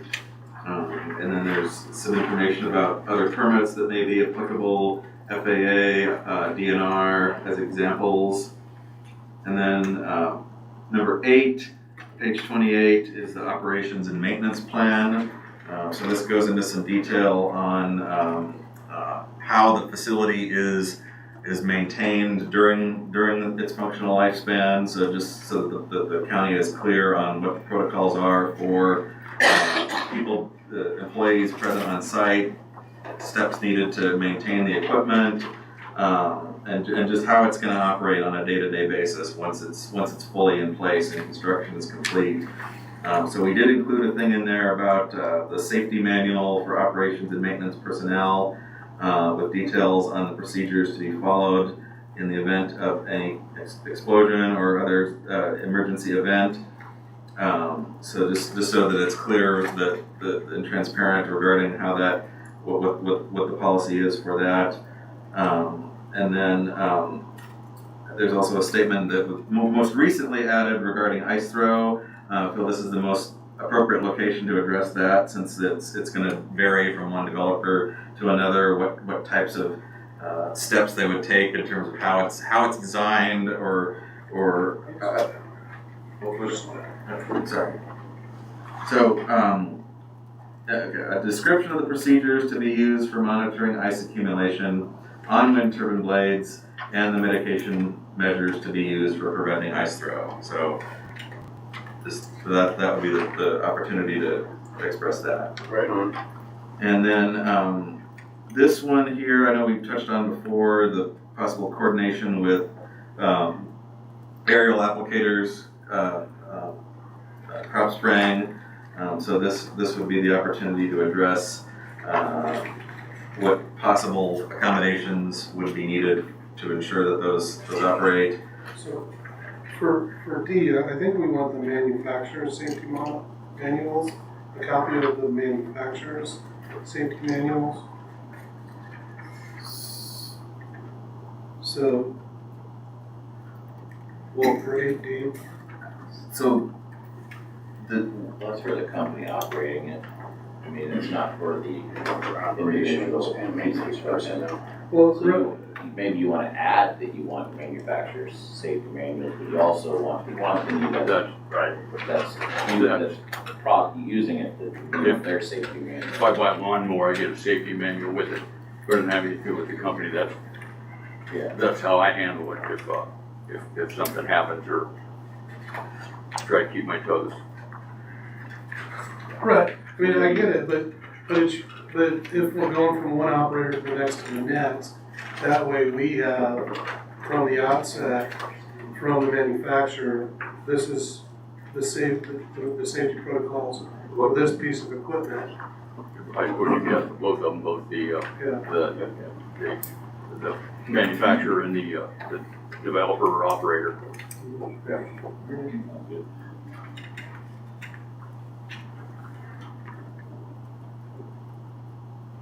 And on the one you were talking about, Jared, about the F, Yeah. I think that's what you're talking about. Right. And I like that.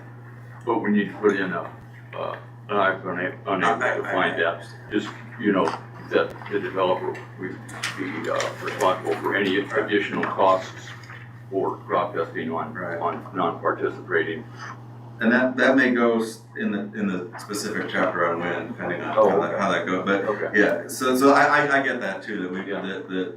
That this could both be in there. So this just explains whether just for everybody's awareness is there any expectation that that's going to be an issue, and making sure that that issue has been addressed before we proceed to construction. But we can certainly add that requirement in wherever that needs the compensation for that. I suspect that's about to be all grown anyway, shortly.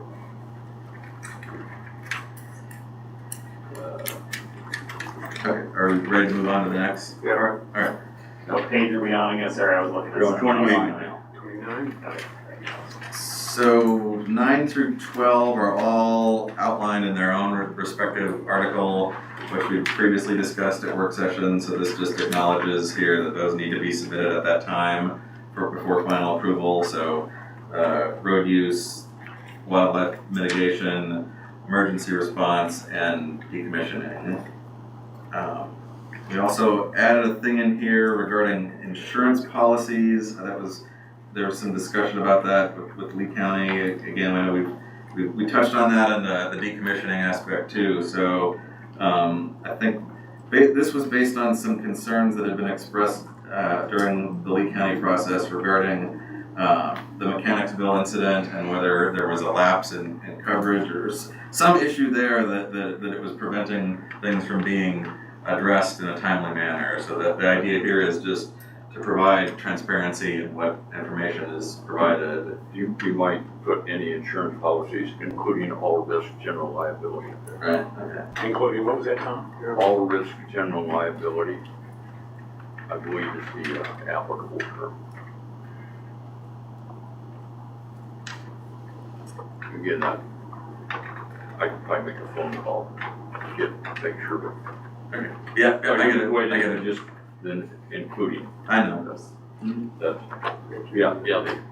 but You're probably a lot of them policies. I've got some insurance policies Right. over the years.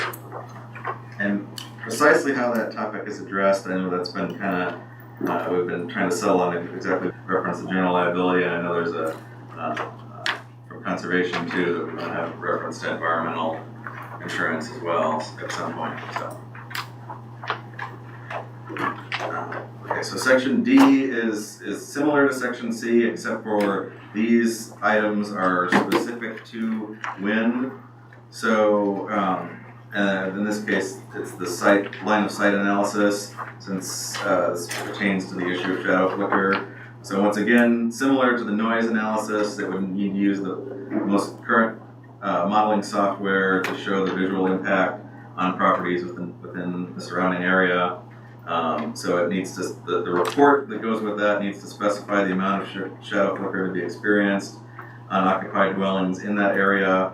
And then, similar to noise, if that report does conclude that any occupied dwelling in that area non-participating is likely to experience shadow flicker in excess of the 30 hours per year, which is the threshold established in Article 3, the developer would need to present a mitigation strategy to reduce the impact to the acceptable levels. And then that would need to be incorporated into the operations and maintenance plan. Chris, does this have anything to do with the FAA lighting system that we're planning to put on? To get rid of that shadow? The ALDS, Yeah.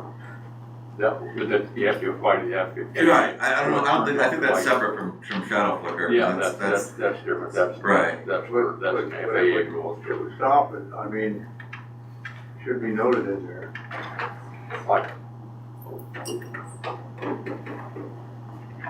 When the aircraft comes over, it shuts them off. Mm-hmm. Yeah, okay. So what are you saying that something needs to? I don't think that will affect shadow flicker. No, I think, but you're saying something would need to be submitted to document that. I think that would be in the. Yeah, because you have to get permission from the FAA. Yeah, bullet 7 about copies of any and all applicable permits from federal, state, and local agencies. And maybe there needs to be a reference to that specifically. Yeah, that's I don't think it addresses that specifically. Maybe it does.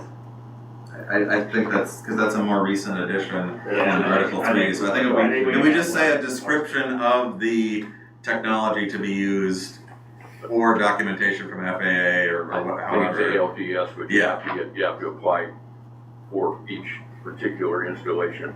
You apply to the FAA, right. Say, can we use this technology? And they say yes or no. I think it depends on how close you are to an airport. Okay. So yeah, I have no problem with putting in a reference that just acknowledges that they need to explain what type of system they're using and how that functions. I think you're doing one of those systems, but you have to get permission. Right.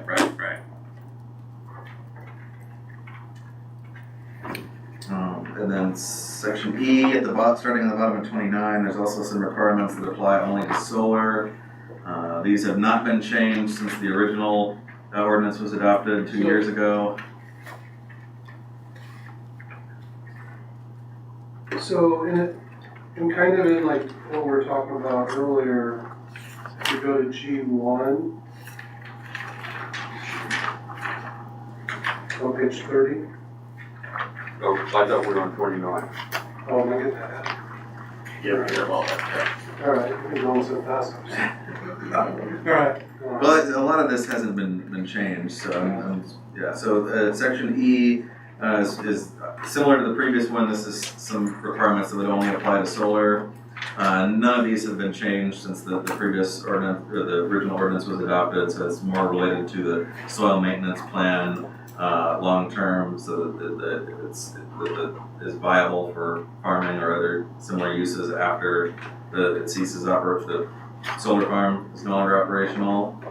There's a fee structure. This is identical to the preliminary chapter.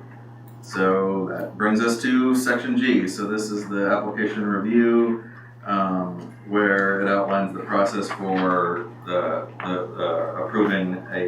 reviewing and then approving a final permit and the information that needs to be presented and how that functions. So I think for G1, we want to take out that in any conditions that were agreed to by the board and the developer prior to the board's granting them consent to proceed.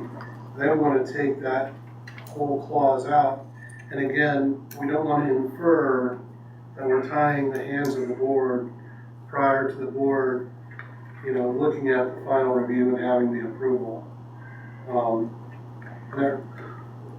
the intent there is that the main thing is ensuring that it complies with the minimum standards of the ordinance. Right. But under the previous chapter on the preliminary, it's noted that additional conditions could be applied to it that are consistent with the purpose and intent of the ordinance. So if such things have been agreed to, then in addition to the basic standards of the ordinance, you need to make sure that those comply as well.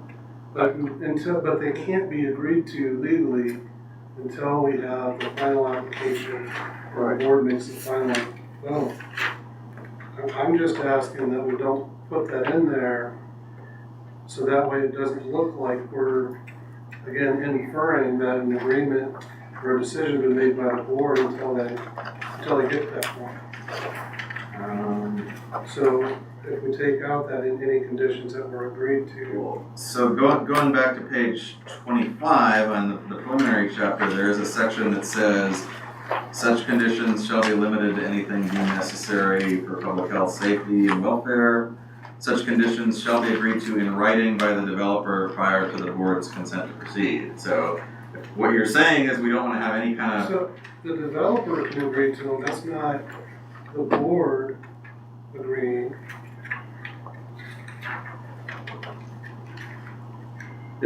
If it's a requirement, we say, we'd really like to see this, and they agree to do that, and they agree to do that, and it's in the preliminary permit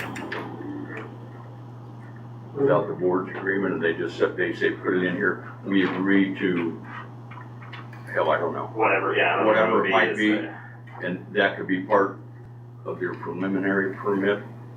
It doesn't have to be, I don't know, they said we agree to, so I don't think, I don't know. It doesn't help us, it doesn't help the board at all to have that clause in there. It can only hurt us. And any conditions that were agreed to by the board. I think we just take that section out, and the developer prior to the board, we just take that out. And that section you read, it's not the board that's signing off, it's the developer that's saying, hey, they're gonna make these changes. The idea then is what if they don't do the changes that have been agreed to? That's the problem. If it's a condition that was agreed to for the purpose of protecting public health, safety, etc., and if they don't do it, then. So then we say, in any conditions.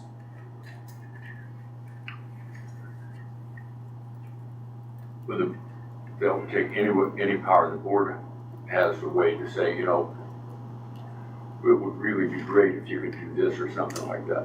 It doesn't take that. I'm really trying to preserve that. No, I'm just saying, and they can say yeah, because it's not binding anyway. Well, so they come up and you say, hey, we want you to make these changes, and they sign off saying they're gonna do that. If they don't do it, I mean, you still have that authority afterwards, whether you have this in here or not. I don't think we wanna say that the board agrees before the boards have the opportunity to look at the final permit and give the final. I mean, that's exactly what we're trying to avoid, is having the board agree before we really agreed. Before we've had that final vote.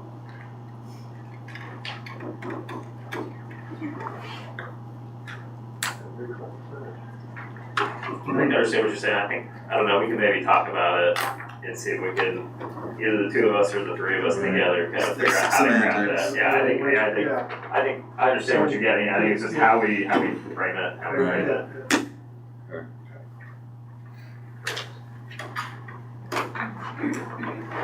Okay, Jared. Let's see. So ultimately, Where are we, G2? Yeah, we're moving on to the next page, so, Where you at, 31? yeah, so section 3, it's similar to the preliminary, if any issues need to be addressed. I think, is G2 where we took that off? It was G1, I think that G2 would need to be modified too, because it references what the requirements and Yeah, we conditions. can provide explanation what the problem is, but we don't tell them how to change it. Right. Yeah, because it's got that in order to ensure compliance phrase in there too. That's the same as the previous chapter. And once again, like that previous chapter, it says the developer shall coordinate with the administrator to address any of the identified issues. And then finally, once the administrator confirms that the development complies with the requirements, they shall submit a final report to the board of supervisors, providing a summary of the development and confirming how it complies. And so then we move on to basically the same process as before, where there's a public hearing that's advertised in the newspaper and notice sent to surrounding property owners, and then ultimately the board would vote on whether to approve the final permit. And then once that decision is made, surrounding property owners would be notified of that decision. And then the final section I, which goes on to 31 to 32, addresses, it's similar to the previous chapter in the making sure that once the process is concluded, that ensuring that the developer is proceeding as planned, and if issues come up, they need to inform the county of why it's delayed, just to ensure that it's not approved and then goes dormant. So that's why we included some additional language there on page 32. If there is to be an extension to that 2-year time frame to begin construction, they would need to provide an explanation for why they would need an extension to that. And then the final section 2 just acknowledges that once a decision has been made by the board, no siting permit can be revoked other than to ensure compliance with the minimum standards of the ordinance or any conditions that were agreed to for the final permit. So that's. And again, that only hurts us. Well, this is now we're at the final. This is the final. Well, I think agree. once we sign off on that, the board signs off, it's the final. That's true. I mean, that's true, but this only, so it is in part of almost a recitation of once it's signed off. But I think by putting it in there, because oftentimes you have a permit that's signed off, and then you have a developer that makes changes, and because there's so many changes, they end up losing their permit, and then they're still trying to go after that entity for pulling a permit based on changes. Well, but this has been agreed to by the board and the developer prior to the siting permit. You've got to agree on something if you're gonna have that permit, whatever it might be. Said it isn't, this is what we don't know or know about we don't know, whatever. Anyway, but when you're signing off the final permit, each side has to go along with it. Said, okay, this is the way it is. We've agreed to that. You can't say, well, the board hasn't agreed to anything. You've got to sign off on the final permit.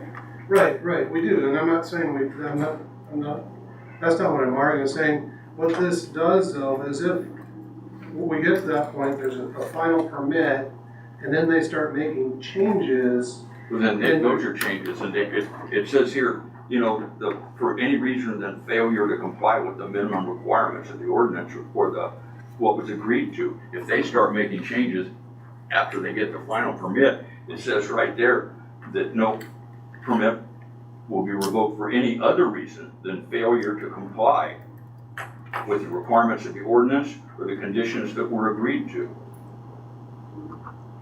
if they don't do those things, you revoke the permit.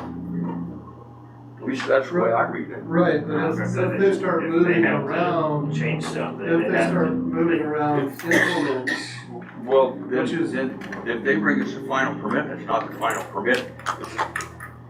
Once you've got a final permit, they don't change anything. can we put that in there then?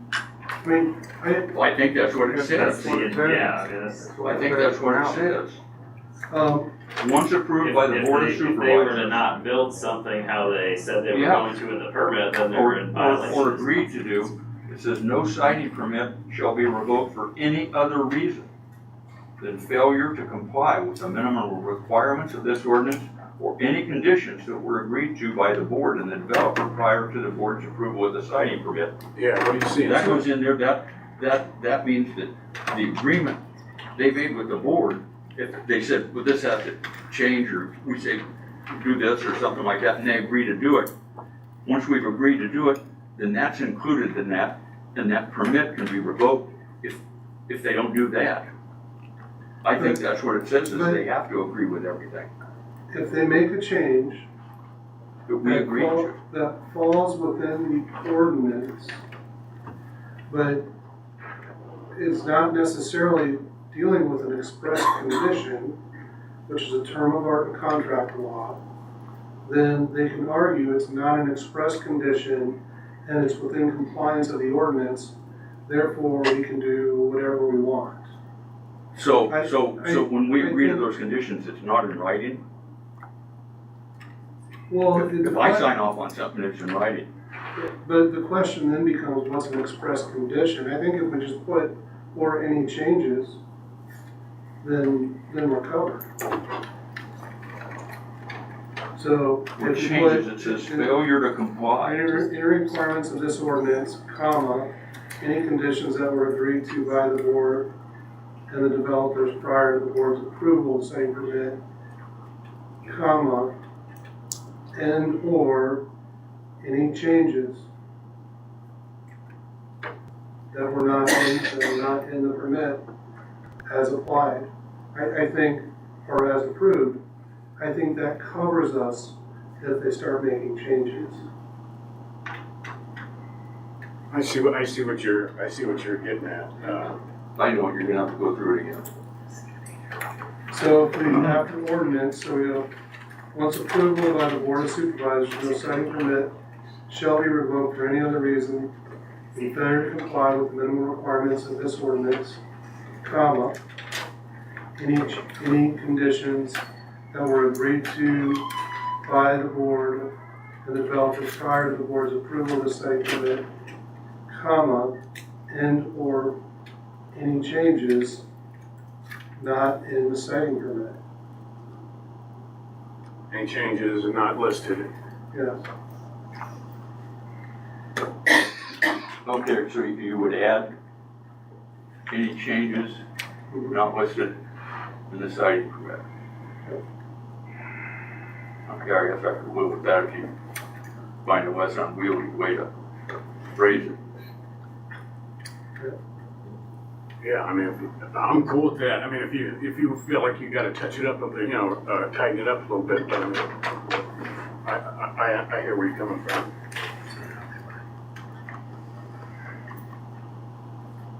Yeah, address the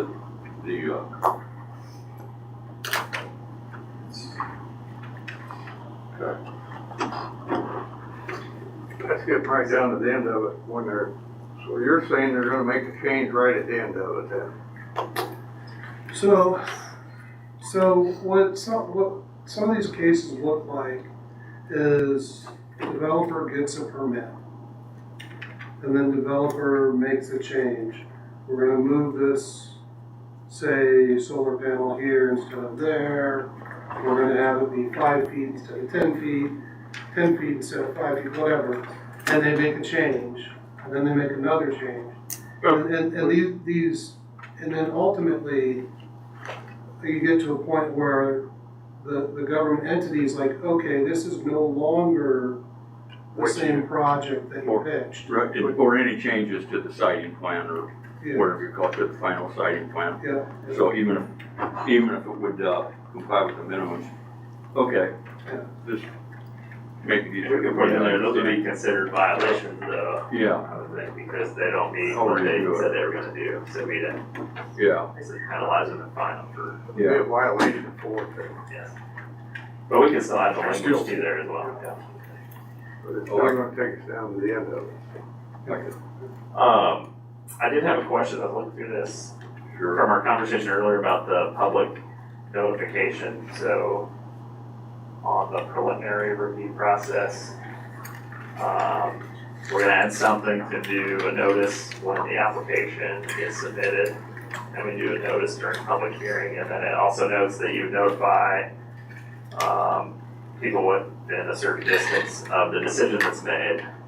And then in the final, we also have a notice for public hearing and a notice of the decision, but do you wanna have a notice of a filing of a final application as well? Well, when they do that, I'm just asking the question. when they do that, it looks to me like you've got the same thing within 90 days of them filing that final application. That we have to have a public hearing.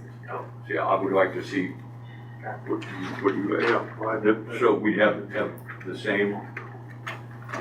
I kind of assume that, but I just wanna make sure. Then have another one when we know when the public hearing is. And then we'll obviously have to have the public hearing that's the legal requirement that Tracy was talking about.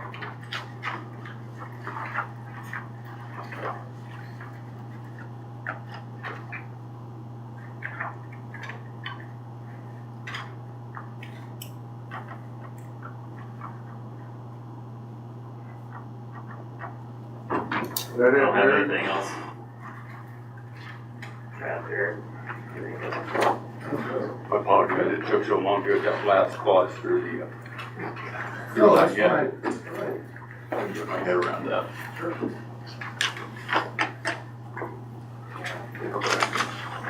I think that's all we got. Yeah, okay, that's all we got. We're done. I think at this point, we can discuss it, but we've been through every section, I think we just need to Well, we've got clean up the full document. conservation to talk about. Okay, yeah, fair. I do that. And I know, I wasn't in it, but I know Chris and Jared have talked a little bit about